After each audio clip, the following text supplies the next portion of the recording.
Gutom ka na? Gutom na ikaw? Parang buntis ka na ulit ah. Laki ng tiyan mo ah. O, busog ka pa no? Maya kain na tayo kasi anong oras na ba? Mag-11 pa lang eh. Ulam natin. Chicken.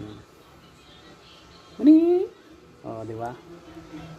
Diyan ka lang. Relax, relax ka lang muna dyan. Makulimlim eh. Mamaya na tayo magkain. Tapos grind ako. Ni? Ni? Bait ah. Naantok ka ah. Naantok oh. Pikit-pikit yung mata eh. Oh. Oh. Tulog mo na ikaw. Oh, pikit-pikit yung mata eh. Malamig yung hinigaan, simento.